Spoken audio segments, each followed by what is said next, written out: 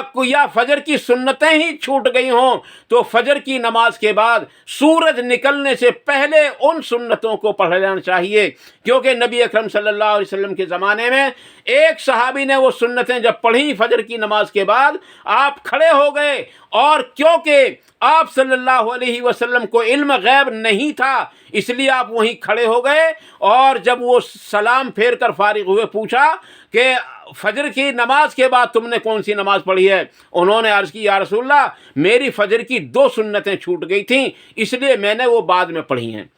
تو پتہ یہ چلا،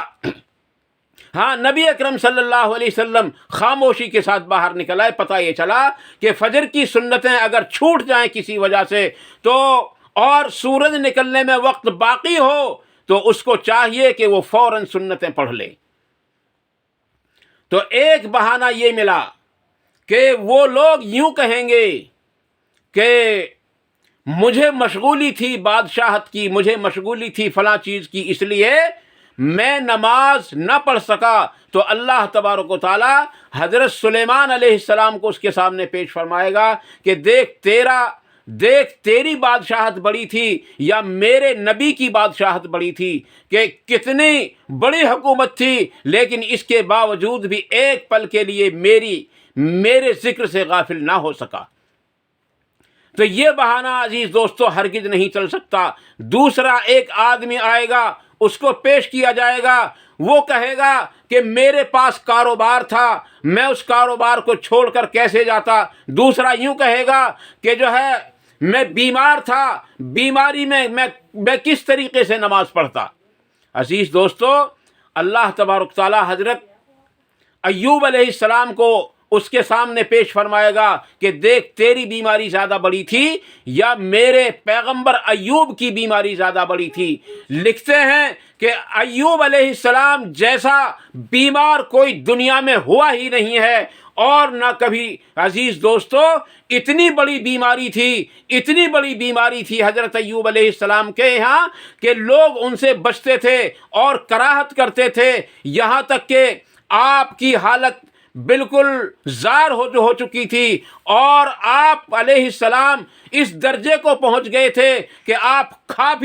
پی بھی نہیں سکتے تھے، بلکہ آپ کی بیوی جن کا نام رحمت تھا یا اور کچھ نام بھی ہو سکتا ہے، عزیز دوستو وہ آپ کو کھلاتی اور پلاتی اور ہر طریقے سے آپ کی خدمت کرتی تھیں، لیکن اللہ کی یاد سے کبھی غافل نہیں ہوئے حضرت ایوب علیہ السلام بھی۔